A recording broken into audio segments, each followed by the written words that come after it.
He said only one sentence, and the entire classroom burst into laughter. "My grandpa is a legend," the boy whispered, almost too quietly. But it was enough. At first, the snickers came from the back row, the kind of shallow, automatic laughter children produce when they sense vulnerability. Then it rolled forward, gathering voices, until even the shyest students joined in just to keep from standing out. Within seconds, the room had transformed into a theater of ridicule. And the loudest laugh came from the front, where the teacher leaned against his desk. His voice cut above the rest, harsh, unrestrained, almost gleeful. He bent forward, clutching his stomach, shaking his head. It wasn't nervous laughter. It wasn't the polite chuckle of an adult trying to soften a child's exaggeration. It was full, mocking, cruel. The classroom was a box of stale air and fluorescent light, the September heat still trapped in its walls. Posters of multiplication tables and state maps hung faded along the cinder block walls. The scent of pencil shavings mixed with the faint odor of chalk dust. And right in the middle of it all stood a boy, his ears burning, the weight of 30 pairs of eyes crushing him. The teacher finally caught his breath and straightened, eyes narrowing with a theatrical squint. "A legend," he repeated, his voice dripping with sarcasm. "And who exactly is this legend? Some cowboy from a television rerun?" The laughter surged again, louder this time because the authority in the room had blessed it. The teacher's grin widened, basking in the control he wielded. He loved the moment, loved the way the class followed his lead like a pack waiting for permission. But not every face was laughing. Two girls in the second row exchanged quick, uneasy glances. One boy near the windows shifted in his chair, looking away, uncomfortable. They saw the boy standing there, small, not popular, never the loudest voice during recess, and they recognized something fragile in him. He stood stiffly, hands clenched at his sides, the knuckles whitening, his lips pressed tight, a thin line of resistance. He wouldn't cry, not here, not in front of them. The humiliation burned hot, but there was something harder underneath it, something locked behind the wet shine beginning to fill his eyes. The teacher saw it too, but mistook it for weakness. He raised his eyebrows and gestured to the class with exaggerated amusement. "Children, we are honored today," he said, his tone mock grand. "Apparently, we are in the presence of royalty, the grandson of a legend." The laughter that followed wasn't just from the students anymore. It came layered, with amusement, with cruelty, with the relief of not being the one targeted. Even the fluorescent lights seemed to buzz louder, filling every gap with noise. The boy's throat tightened, a lump he couldn't swallow. His shoulders trembled once, but he didn't break. He stared at the desk in front of him, the scratched initials carved into the wood. The world blurred for a moment, the air thick, but then he blinked hard, forcing it away. Silence didn't return quickly. It dragged out, laughter ebbing and flaring, feeding itself. And in that noise, something shifted. An unspoken fact settled into the room. The insult had landed in public. The damage was done. By the time the bell rang, the sound was just another layer of noise, indistinguishable from the echo of ridicule. Chairs scraped back. Children spilled into the hallway, still grinning, still whispering the word legend with mocking emphasis. The teacher stacked his papers, humming to himself as if the performance had been a lesson well taught. The boy didn't move at first. He stayed at his desk, fingers pressed flat on the wood, breathing shallow. The humiliation was real, sharper than anything he had felt before, but so was the resolve curling in his chest. He had said only one sentence, and for that he had been broken open, in front of everyone. But inside, somewhere deeper than the shame, something else had taken root. And it wasn't going away. Just wondering, where are you watching from? Write it down, Bello. The hallway emptied in waves. Lockers slammed, sneakers squeaked, voices rose and fell until the building settled into its late afternoon hum. He stayed in his seat until the noise thinned, packing his books as though each item required thought. The zipper on his backpack stuck. He tugged twice before it closed with a dry rasp. His palms were still damp from what had happened in class, but he forced his fingers steady. When he stepped into the corridor, the air was heavier, warmer. The vents in this wing barely worked, and the place always smelled of wax and pencil lead. Light from the high windows spilled in a hard white washing color from the walls.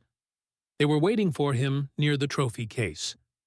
3 older boys, freshmen, broad-shouldered, all elbows and knees from recent growth. Their shirts clung damp at the armpits. Their sneakers squeaked when they shifted weight. One spun a lanyard lazily around his finger. Another leaned back against the glass, with the casual arrogance of someone certain he belonged there. "Hey, legend boy," the tallest one called, peeling himself from the case. "Where's the cowboy hero? He ride in on a horse to pick you up?" The second boy, wiry and sharp-eyed, added, "Maybe he's filming. Too busy being imaginary." The third, freckled, smiled almost kindly. "It's all right, man. Everyone tells stories." The softness in his tone made it worse. He kept moving, eyes on the floor, but the lanyard flicked out, snagging his backpack strap just enough to stop him. "Come on," the tall one said. "We just want an autograph." "Of who?" His voice was thin, but it came out. The wiry boy leaned in, close enough for the sour-sweet stink of grape soda to hit his nose. "Of your imagination." He stared past them at the trophy case, at the faded photo of a football team frozen mid-cheer. His ears burned. The teacher's laughter from class replayed in his head, each note sharper in memory. He wanted to vanish, but instead he forced the words out. "He's real," he said. The freckled boy exhaled in mock pity. "Don't dig deeper." "He's real," he repeated, firmer now. "You'll see." For a beat, they looked at him differently, less like a target, more like a puzzle. "Then bring him," the tall one said. "Tomorrow, lunch. We'll roll out the red carpet, paper towels and everything." Their laughter scattered down the hall. A door opened. The teacher appeared, arms full of graded quizzes. He caught the scene, smiled faintly, and lifted his brows as though enjoying a private joke. "Gentlemen," he said mildly, "don't be cruel. Everyone's entitled to fantasies." His tone was syrupy, concerned on the surface, yet sharper than the laughter had been. The wiry boy grinned. "We're just curious, Mr. Hale. We'd like to meet the man." The teacher paused, then tilted his head. "Actually, why not? We invite veterans and authors to speak here. Why not a legend?" His eyes found the boys, pinning him in place. "Tomorrow morning, homeroom. Let's see." Gasps and murmurs rippled through the students nearby. A crowd had formed without him noticing, 7th and 8th graders edging closer, waiting for a spectacle. Their faces weren't cruel exactly. They were hungry. They wanted to witness something they could tell later in the cafeteria, on the bus, in the parking lot. The boy nodded before he realized he had. "Good," the teacher said, stacking his papers with satisfaction. "Then we'll have ourselves a show." He walked away humming, his shadow long on the wall. The older boys drifted off, smirking, tossing him looks that said the bet had been placed. Behind them, the ring of students lingered, whispering. One girl asked, not unkind, "You're really going to bring him?" "Yes," he said. Another voice. "Famous, famous, or just you're famous?" "You'll see," he answered. The circle loosened. The hallway noise returned. He pushed through the exit doors into the blast of late Texas heat. The flagpole outside clinked in the dry wind, its rope slapping metal. He walked home the long way, past the baseball field's dusty diamond, the feed store's peeling mural of a steer, the laundromat window fogged with detergent haze. The word legend replayed in his head, each echo carrying laughter behind it. But he also saw his grandfather's hands, calm, deliberate, the way they moved like they knew space itself could be shaped. At the porch of the small house, the screen door creaked as always. Inside, the air smelled of coffee and cedar. A TV murmured in the background, half swallowed by static. His grandfather sat in the armchair, book resting open on his lap, boots lined neatly by the wall. Gray in his beard, lines around his eyes, but steady as always. He looked up. "You okay?" The boy nodded, then hesitated. "Can you come to school tomorrow?" His voice carried the scorch of the hallway with it. The man closed the book slowly, thumb rubbing a callus at the base of his finger. "What for?" "They asked," the boy said. It was the only answer that fit.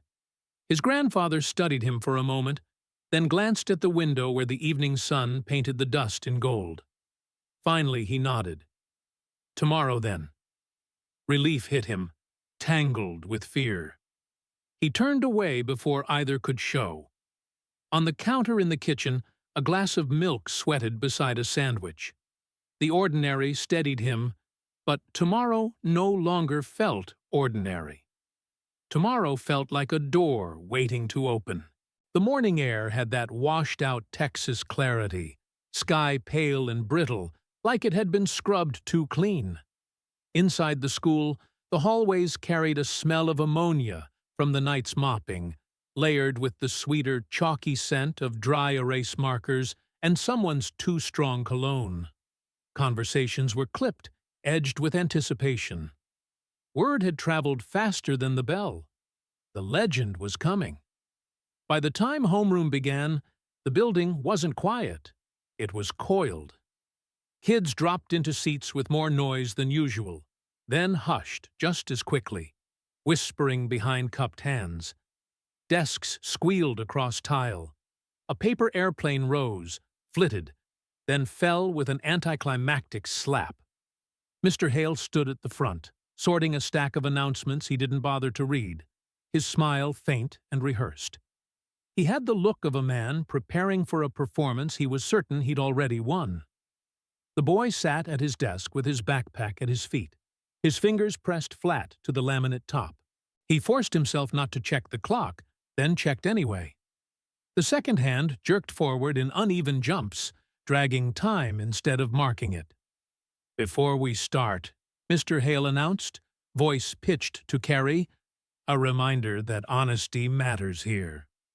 But so does community, which is why I've graciously extended an invitation." His gaze skimmed the room, landing like a pin on his student. A ripple of laughter broke out in the back row, nervous and eager. The boy's stomach tightened. And then the handle turned. The door opened.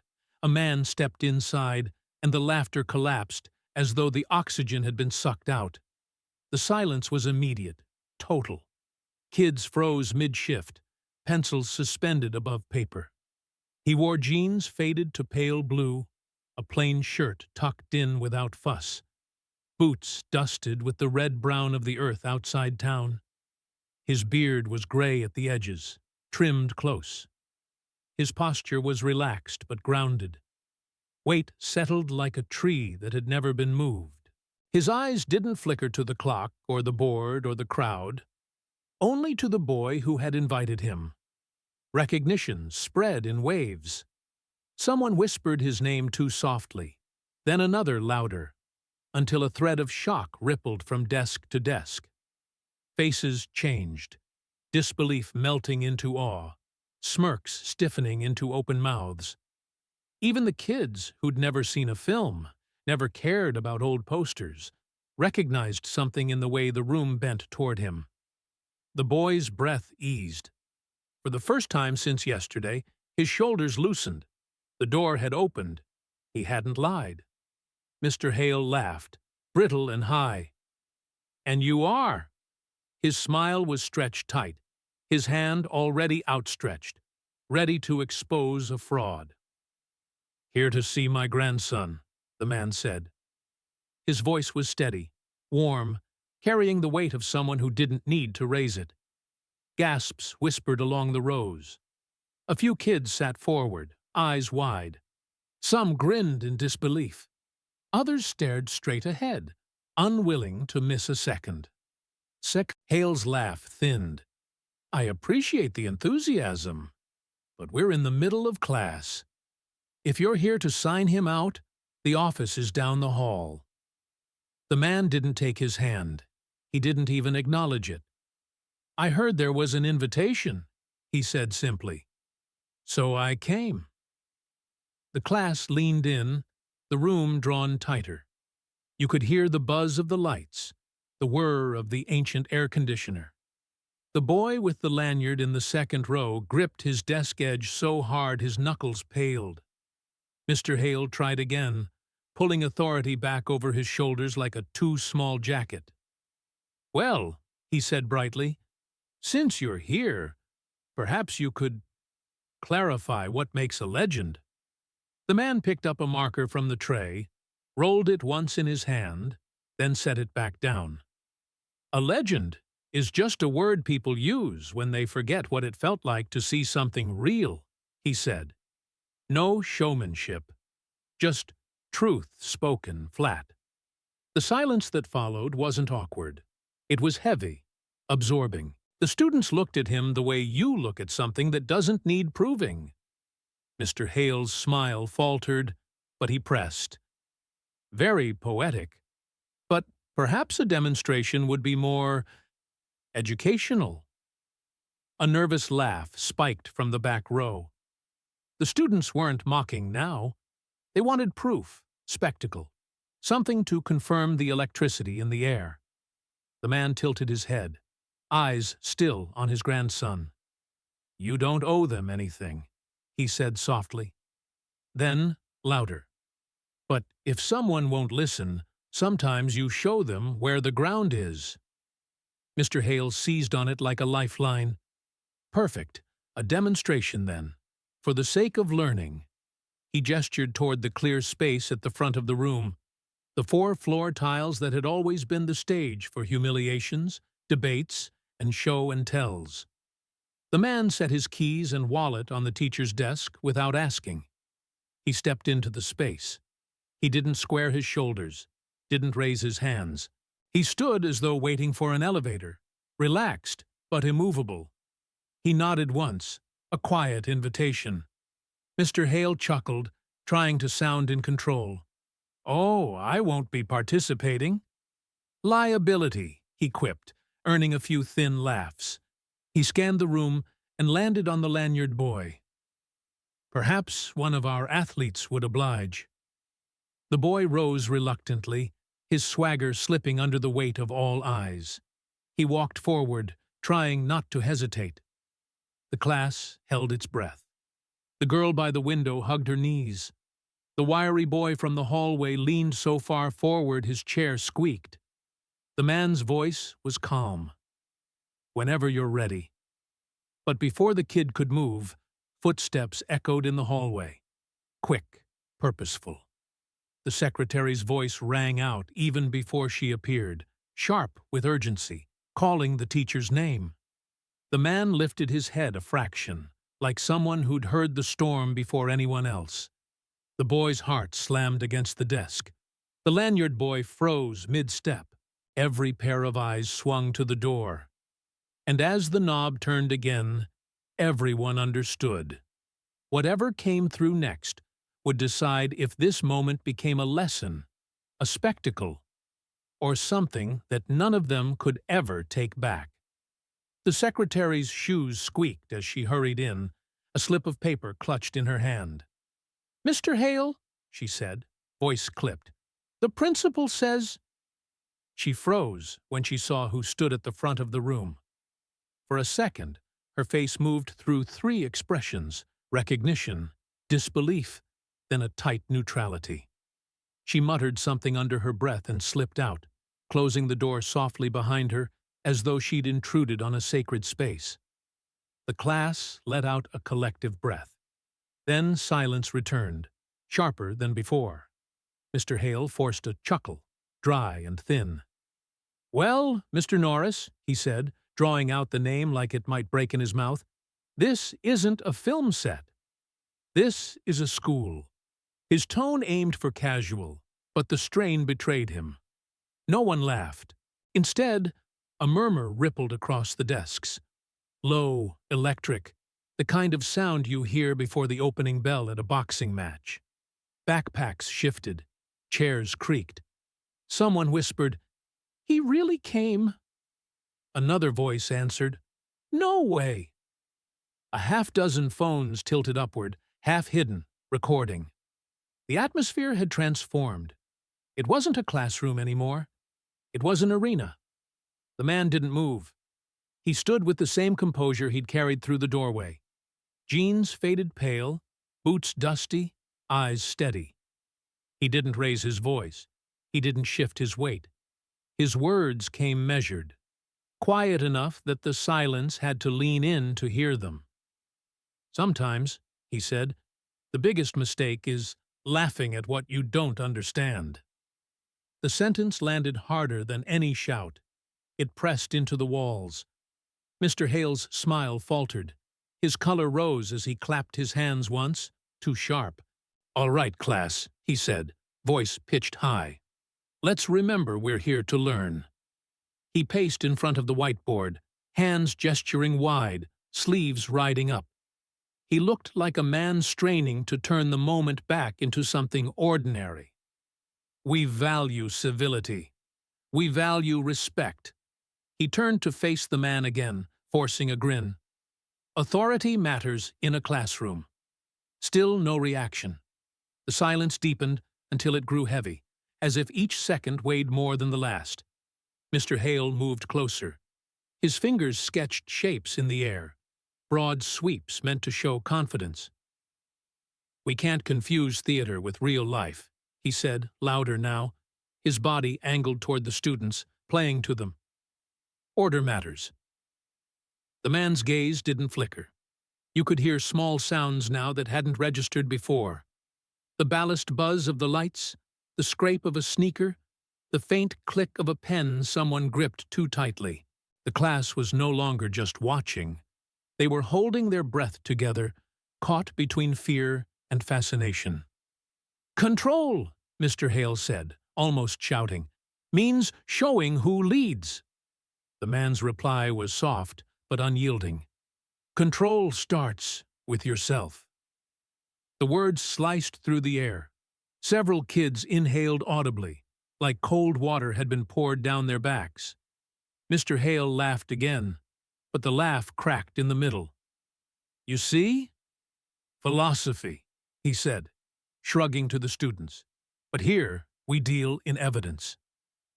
Facts. He stepped even closer, almost chest to chest now, his arms widening, voice rising with false confidence. "Let's show them, then. Something harmless? Educational." A few students whispered frantically. One girl near the window hugged her knees under the desk, eyes wide. The wiry boy who'd mocked in the hallway leaned forward until his chair tipped on two legs. The man tilted his head slightly, almost imperceptibly. "If you reach for me," he said, "reach to stop." Not to show, that line landed with a finality no one could miss. It wasn't threat. It was truth offered like a boundary. Mr. Hale's eyes narrowed. The flush in his cheeks spread up into his ears. He rolled his shoulders like a man loosening before a fight, then moved. His hand came up quickly, open, angling not quite a grab, not quite a shove, something he could later defend as harmless. But his intent was clear. The students gasped. A wave of whispers rushed like wind through the room. Phones lifted higher, and still the man did not move. His stillness carried more weight than any strike. It turned the teacher's gesture into flailing, into theater without a stage. For an instant, you could see the imbalance tip, not just in posture, but in the room's belief. The boy felt it most of all. Every sound dulled to the pounding in his ears. Every second stretched, fragile, waiting to snap. The teacher's hand cut through the air, empty of its target. The silence that followed was unbearable. What came next would draw a line between demonstration and humiliation. And everyone in that room knew it. Mr. Hale struck first. No preamble this time, no brittle smile. His hand shot forward in a half-open arc, a gesture he could later call harmless, maybe even instructional. But his grip was angled like a trap. His other hand followed half a beat later, ready to snap the arm into something he could claim as control. The class gasped as one organism. A notebook slid from a desk and slapped the floor. Phones tilted higher, capturing every twitch. The man gave him nothing. He shifted only enough to redirect space, a fraction of a turn in the hip, a subtle drop of the shoulder. Hale's hand cut through air. When the teacher reached again, more desperate this time, the man lent him a path he hadn't asked for. Hale's elbow bent awkwardly, his balance sagged, and he stumbled a step sideways. His shoe squealed against the tile. The sound was small, but it echoed like failure. Gasps turned into half-laughs, then hushed as the students realized what they'd just seen. Not a trick, not theater. A man in complete command without ever needing force. Mr. Hale straightened quickly, cheeks blotched red, voice loud and false. "You see?" he said, hands spread wide as though addressing an audience. "A trick. Sleight of hand. Nothing real." His smile cut too wide, his breath too shallow. And then he lunged again. This time there was no pretense of demonstration. He aimed for the collarbone, a clumsy seminar move sharpened by anger. His fingers sought leverage, his weight carried intent. The man let him in, then unraveled the attempt with a small shift, a hand placed like a door swinging shut. Hale's momentum circled him back to where he'd started, off balance and facing the wrong direction. The class erupted, gasps, shouts, the scrape of chairs as kids half stood in disbelief. Phones fully lifted now, small red lights glowing. For the first time, the students weren't mocking or doubting. They were witnesses. Hale whipped around, hair out of place, tie askew, his chest heaving. "Stop playing!" he barked, his voice raw. "If you're going to demonstrate, then demonstrate!" "Control isn't play," the man said. His tone stayed level, unhurried. His words reached the walls and stayed there. Hale's flush deepened. He squared his feet, jaw tight, then struck again. Shorter movements this time, a series of quick grabs and shoves. His knuckles grazed a sternum, his forearm brushed dangerously near the throat. The class hissed, torn between excitement and unease. And still, the man moved with economy. Not more effort. Less. His hand deflected a wrist. His step turned a drag into a stumble. His hips created space where there had been none. To anyone who blinked, it looked like coincidence. To those recording, it was geometry, disguised as mercy. "Watch his feet," a boy whispered from the back. "He's not even moving." Another voice answered, "He is." Just enough. Finally, Hale found purchase, seizing fabric at the shoulder, driving forward with all his weight. This was his redemption throw, the moment he could point to later, proof he still held authority. It ended before it began. The man turned his hips a fraction, brushed Hale's elbow with 2 fingers, and shifted the angle by degrees. Suddenly, the teacher's own body betrayed him. His breath caught, his weight pitched forward, and he stumbled again, this time toward the board. His hand splayed out as if to steady himself. The class exploded. Laughter, cheers, disbelief. The buzz of 30 voices colliding. Someone slapped a desk so hard, chalk dust puffed up like smoke. The girl by the window clapped both hands over her mouth, eyes wide with relief and shock.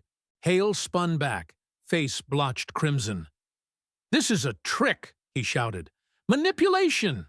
His chest heaved, his voice cracked. "You're humiliating me!" The man's reply came without malice. "I told you to keep it honest." The silence that followed was heavier than the noise. Phones hovered steady, recording every detail. Students leaned in, as if gravity itself had shifted toward the space between the two men. "Then hit me!" Hale spat. The words came out too loud, too jagged. "If it's real, hit me!" The demand shocked the room into stillness. Kids froze mid-breath, their eyes darting from teacher to man. Even the hallway outside seemed to quiet, as if the school itself had stopped to listen. The man didn't raise his fists. He didn't square his stance. He lowered his hand from Hale's arm and let it hang, relaxed. He looked at the students, then back at the teacher.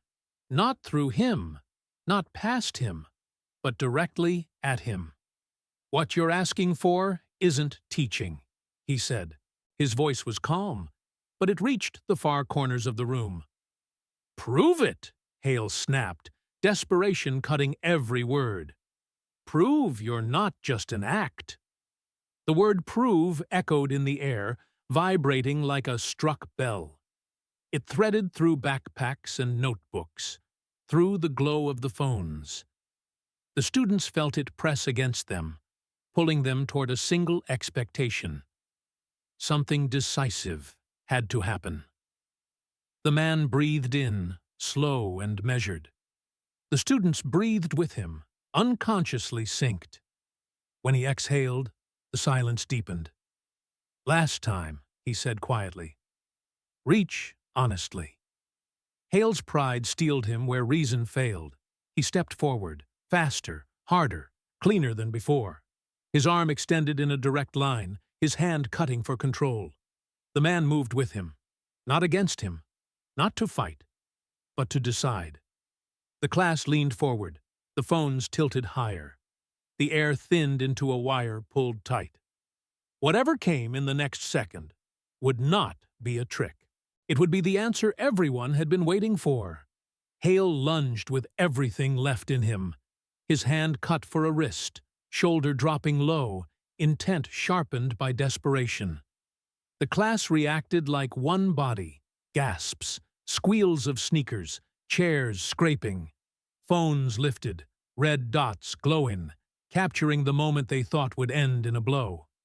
The man didn't coil or strike. He lifted one hand, palm open, steady as stone. Hale's wrist met that palm and froze. Not locked, not forced, just stopped, as if the ground itself had decided enough. The energy bled out of him in a single beat. His body stalled, his push went nowhere, and his own weight staggered him half a step back. The silence was louder than any cheer. A pen rolled off a desk and clicked. Lights buzzed above, high and thin. 30 kids leaned forward, breath shallow, waiting for the hit that would finish the story. It never came. The man lowered his hand, calm as before. "Real strength," he said into the silence, "isn't about how many you can knock down. It's about knowing when not to." The words cut deeper than a punch. Some students dropped their phones without realizing, their faces shifting from hungry excitement to something closer to respect.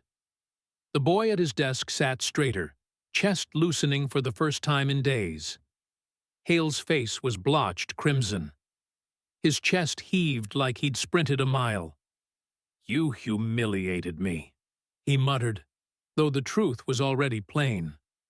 His hands trembled as they opened and closed, searching for something to hold on to. The man didn't answer him. He stepped instead toward the boy. Each bootstep sounded hollow and deliberate on the tile. He stopped at the desk, rested a hand gently on the boy's shoulder. No weight, only steadiness. "I'm proud of you," he said. It wasn't loud, but it carried through every corner of the room. The boy nodded once, sharp and small, because anything more would have cracked him wide open. The man turned back to the class. "Loud wins attention," he said evenly, "but loud isn't respect. Don't confuse the two." He tapped the whiteboard with a knuckle, the hollow sound landing in the hush. "Respect is carrying your strength quietly." This time, the applause rose without hesitation.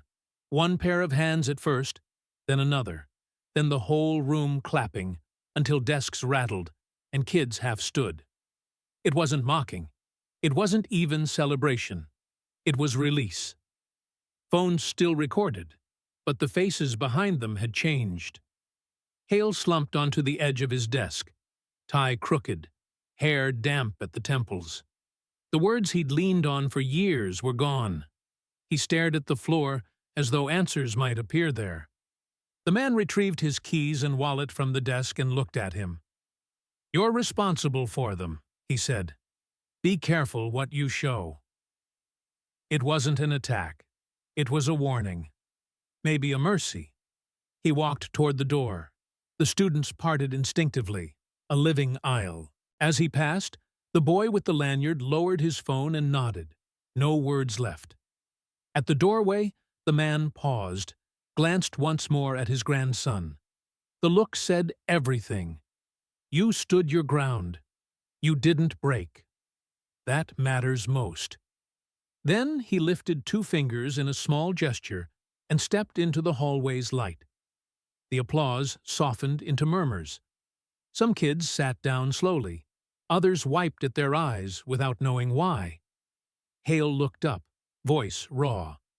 "I forgot what that looked like," he said quietly. "I won't again." The bell rang for the next period.